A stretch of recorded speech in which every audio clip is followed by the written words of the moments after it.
Hi guys, it's Mark from Burton Bibles. Welcome back to the channel. I hope you're all well. So yesterday was a very busy day for me, a very long day, but it was the day that I went down to the Christian Resources exhibition in Sandown in Surrey, which is kind of near London, just past London perhaps really, down south here in the UK. And I'd been long waiting and anticipating that visit because I was going to be having a sit down with the Bible Society talking about their new Bible, the Family Bible.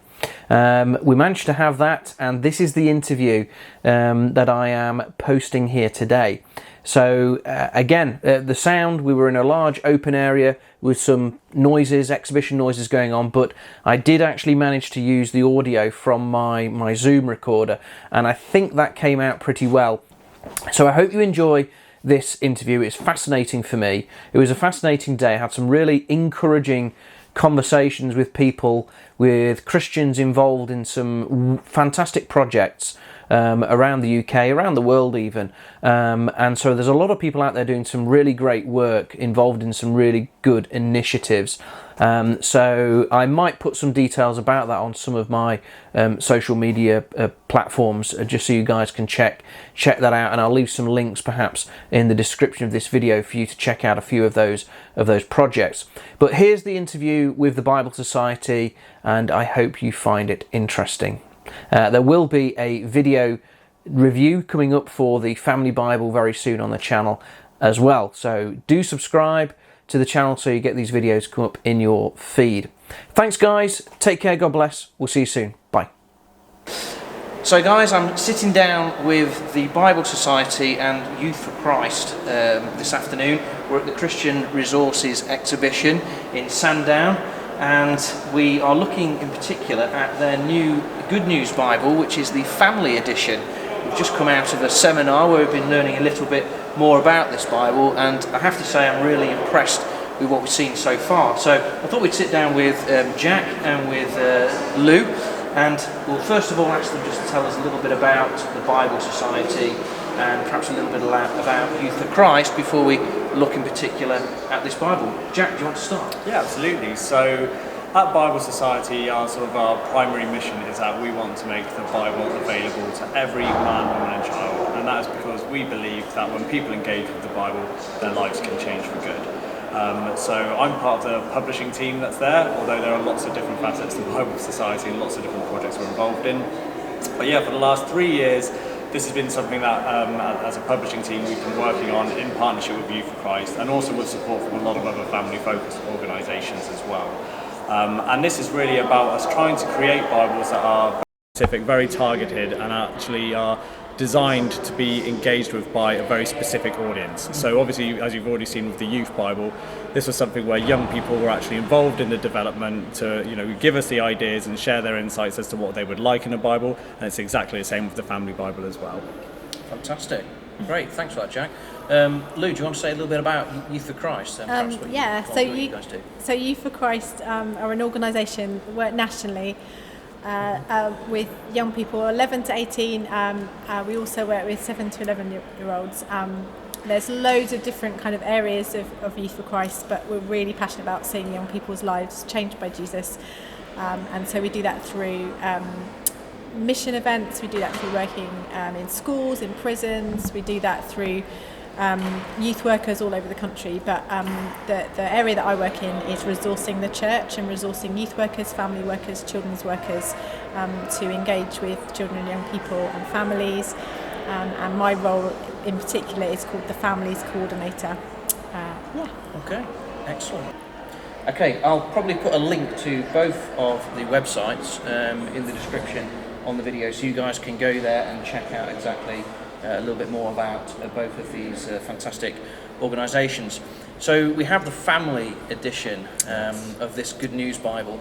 Now, followers of the channel have seen the review that I did a couple of years ago now for the Youth Bible, the Youth Edition. I was very impressed with that, and it certainly was an awesome edition. This is aimed more at families. Perhaps, Jack, do you want to say a little bit more about how you've come up with this design and with this idea? Yeah, sure. So it was actually during our work with Youth for Christ on developing the Youth Bible. We were sort of midway through the project and getting the ideas together. And it became really clear to us that there was some phenomenal synergy between the two organisations, and that us as an organisation and Youth for Christ, that we worked very, very well together. Youth for Christ hadn't ever designed a full Bible before, and we as Bible Society, we have partnered with other organisations in the past to produce Bibles, but this was the first time we'd partnered with a youth organisation for a very specific purpose of creating a youth Bible. But it became really apparent early on that there was a really good fit between the two organisations, and it was during that project we were already saying, well, when this finishes, I sort of feel like don't want that to be the end. Yeah. We've all become quite attached, and it feels like we're producing something that's really meaningful and that's going to have a lot of impact. So where do we go next? And it was actually then Youth for Christ who sort of steered us towards engaging with families, and that was off the back of multiple research projects that they had previously carried out over the years. Yeah, I remember, Lou, you were mentioning in the seminar there about some of the research that you'd done, and you'd really started to realise that the family arena, if you like, is where it has the most influence in the spiritual life of young people, and also seems to be the place where anything spiritual is discussed. Is that right? Yeah. So we did some research in 2016, but also more recently in 2020, research that was done with young people, so 1,000 young people, and basically it just very, very clearly spelled out that the thing that has the most influence on a young person's faith and spirituality is the family. And the home is a really important place as well for young people, and so we wanted to make sure that we were in terms of like resourcing youth workers and children's workers and family workers, that actually we were thinking about how we can tap into the influence of families, and not just kind of focusing on when they go to youth clubs and children's groups and churches, but actually how can we resource the family to be doing, exploring, sharing, expressing their faith together at home, because that's going to have an impact on a young person's faith and the whole family's faith. So what is it about this family edition that makes it kind of uniquely geared towards the family? Sure. Well, where to begin? Well, we can begin on the front cover. The front cover is a really good place to start. We'll just offer this up to the camera, but you might be able to make out the front cover is kind of patterned, but it's made from a very sort of thick white sort of plastic. It's this special acetate material that we've used, and basically the cover acts as a whiteboard. So if you use any sort of whiteboard marker pen that you would use, on any normal whiteboard, you can colour this Bible in, you can colour in the front cover, and you can just wipe it clean again. And obviously you can take the actual cover off. It's completely blank on this side, and once you fold this out, it's actually a really big whiteboard that you can glue tack to the wall and use to write notes or to draw pictures, or just have open on the table, so that as one person could be reading something, someone else could be drawing or doodling something on here. I mean, we know from the research that was previously done with the youth Bible that actually having space to be creative and to draw and to annotate and to be expressive is such an important factor with these Bibles. And also in creating the Bible, we consulted with families and young people, and one of the things that kept kind of coming up was the suggestion of being able to design your own front cover, and so we really wanted to take what we heard in the consultation in making this Bible, and so the front cover felt a brilliant kind of place to allow space for a family to make it their unique Bible. I think that's a really valid point, because a lot of family-focused Bibles or youth-focused Bibles, they go with a particular design, and sometimes it can miss the mark, and so a lot of young people might just look at it and go, no, I don't want that. With this, you've kind of left it open for everybody to put their own individual stamp on it and their own creative mark on it, and I think that's actually a really clever idea. And also, like, what was important for us, so because we're Youth for Christ, we're a youth organisation. like a family Bible is often, people kind of think of a children's Bible or a Bible that a parent reads to a child. And actually for us, what was really important was this is also something that is for young people of all ages, and so families of all ages to be able to engage with.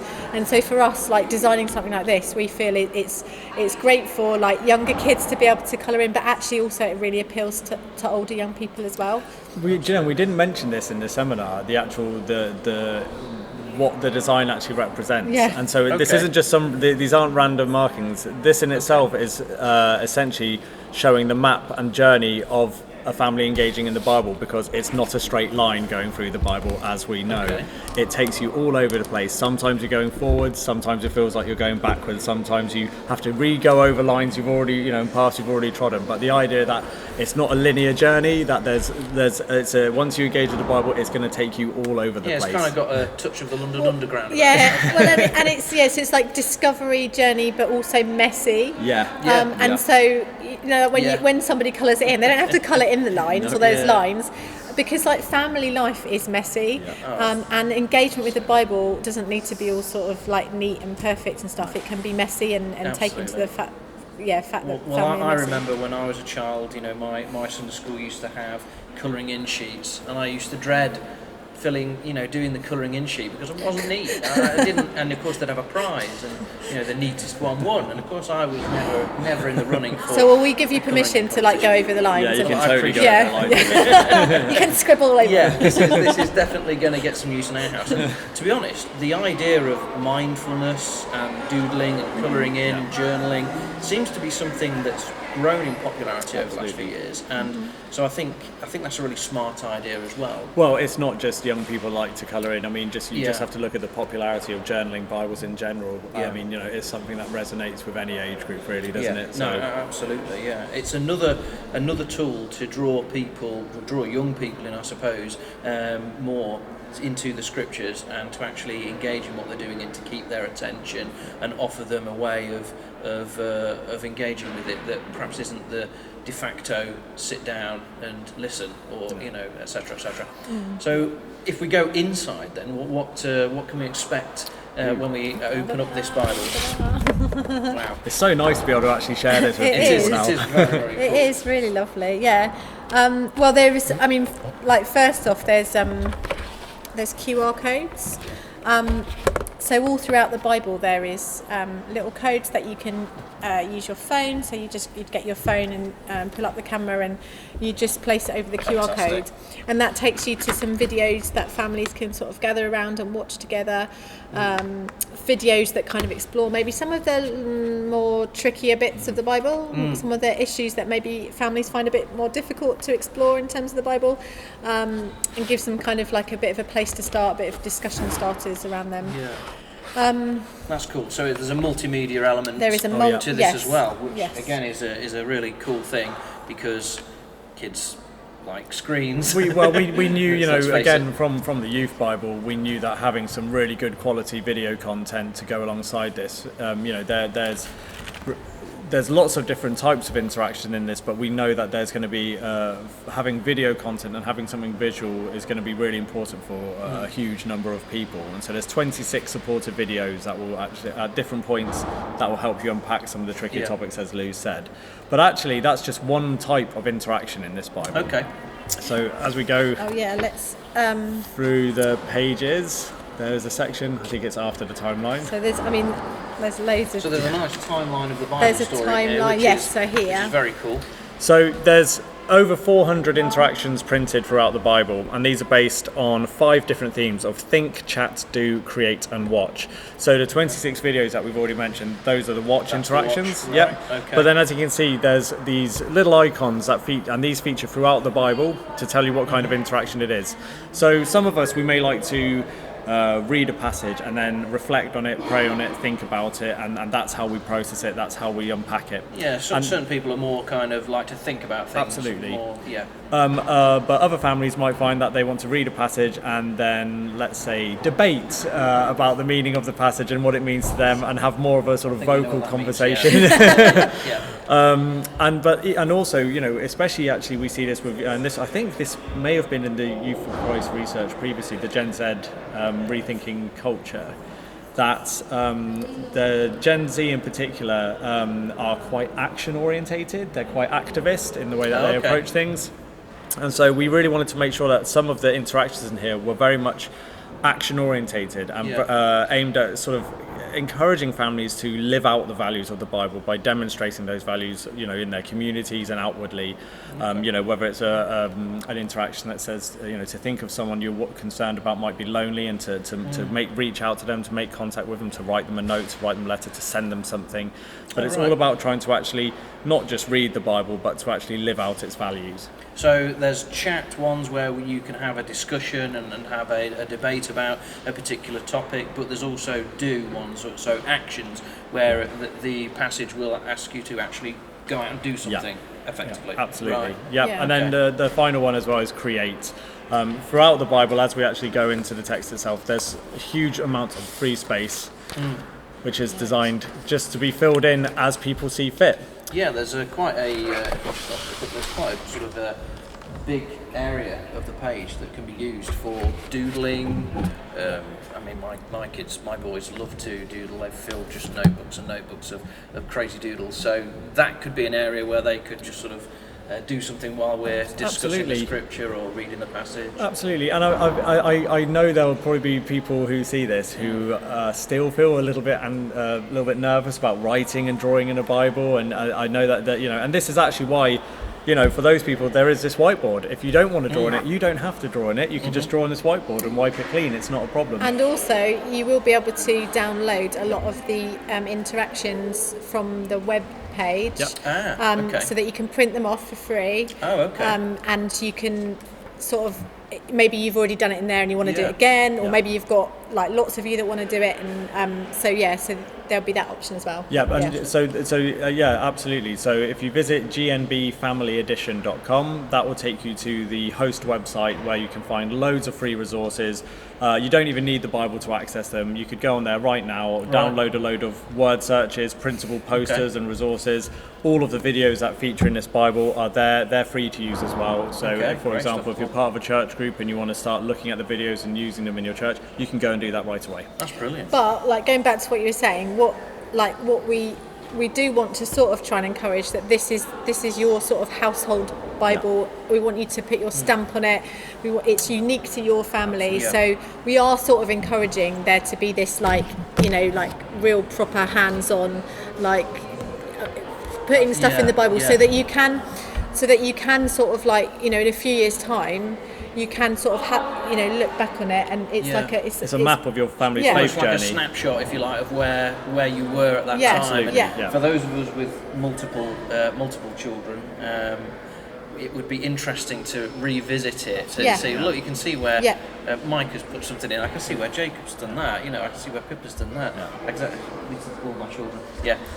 So I can really appreciate that. I think we need to say something about the orientation of the pages. Yeah, absolutely. We've discussed the 5 things that there are, the 5 interactions, but perhaps one of the biggest things as you open this book is the layout of the Bible. This is not a traditionally laid out Bible. There is actually 2 columns, but the Bible is actually what do you call that? It's not. Can we come up with a new name? But the text is actually. So it starts off. All the introductory materials are portrait, but when you go into the actual scripture and the actual Bible text, it flips and becomes landscape. But not only is it landscape, the text on opposing pages faces outwards. So that means if Lou, we can demonstrate this now. So exactly like this. So Lou, you can read something from here, and you can be engaging in scripture from here. So I could be reading, and you could be, like maybe writing a question that you come up with, because something that's come up in here, and then you read something, and I'm doing this interaction over here, and you can Jack's over there, and I could be watching a video right now about it. I could be watching something to or I could have taken the whiteboard off, and I can be drawing something on here. Perhaps the younger one or the youngest in the family could be doing that.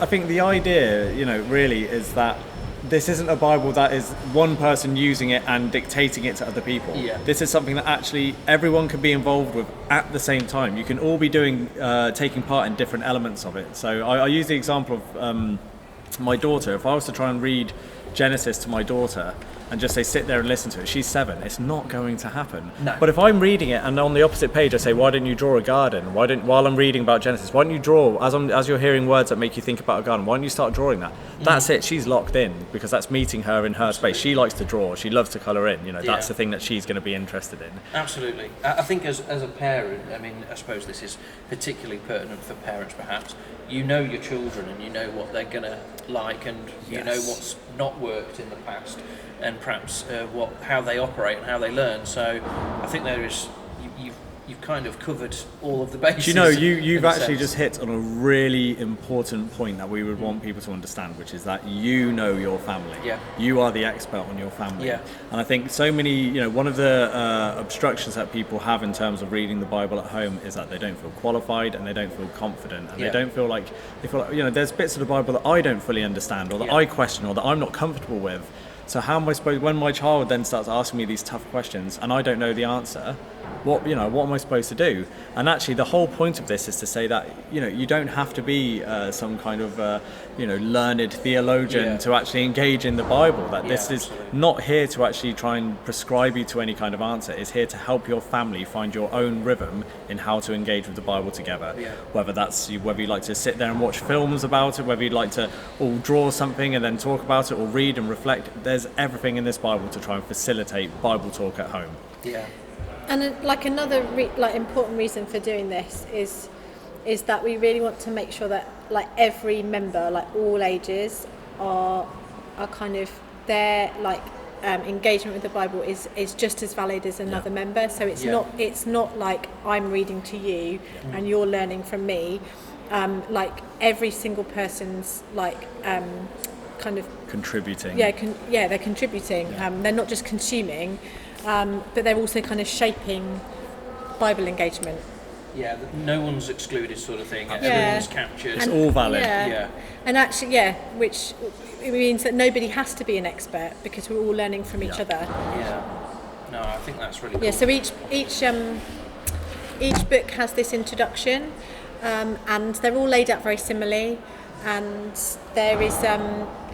there's kind of things to kind of find out, but we've also kind of highlighted maybe a key verse that maybe summarises a lot of what that book's about. We've also kind of given a family prayer, family blessing that could be sort of written up in the home. Which is a good idea, because I do daily devs I call them daily devs, daily devotionals with my family. But sometimes you've had a busy day. You're perhaps a little bit stressed. You're not in the best of moods maybe as well, but to just have something to offer you an idea, here's an idea for prayer, what you could do. It's really quite it's quite evocative. And it's not meant to be prescriptive and this is how you do it. Of course. Everything. So you'll see that there's a big question that could be that you could discuss as a family. All of these things are meant to be sort of just to kind of get a family, sort of give them that confidence to be able to start on the journey of making their own questions up and making their own prayers up, and just giving them those kind of tools to be able to engage with it themselves. Because this is it, actually, we talked about this in the seminar, that there is no right or wrong way for a family to engage with this. There's no we're not trying to set some kind of unrealistic expectation on anyone. In fact, it's quite the opposite. It's about trying to get people to be realistic in their expectations and to just be forgiving of yourself. We don't have all the answers, and that's okay. It's about exploration. It's about trying to discover them together. It's about working out how you might read it with your section with your 8-year-old, and they get something completely different from it, and you've never considered it in that way, and all of a sudden you've learned something from them. Every family will get something different. Every family will use it differently. There is no right or wrong way. You will find your own rhythm of how to use this, and that's what's right for your family. Absolutely. I think the sort of key word that I've taken away from this session and learning about this Bible is discovery. It's discovery, it's engagement, and it's it's challenging as well, because it's kind of posing a question, isn't it? The Bible is there, it's open, it's there to be discovered, it's there to be engaged with, and there's the questions that will provoke, hopefully, amongst families, provoke thought and thinking and meditation about the scriptures, which is ultimately what we want, because this book isn't like any other book. It's not just text on a page, it's God's word, it's living, it's inspired, and as you pointed out at the start of this interview, it changes lives. And if we engage with it in this way, as you've very thoughtfully designed this edition, I think you will see blessing from it. Definitely. Thank you. Well, thanks both for sitting down and sharing your time with me. We're very, very thankful and very grateful for you sitting down and taking the time. So thank you very, very much, guys. And pleasure. I wish you all the best with this fantastic new Bible. Thank you so much. So much. Thank you. Right. Thank you.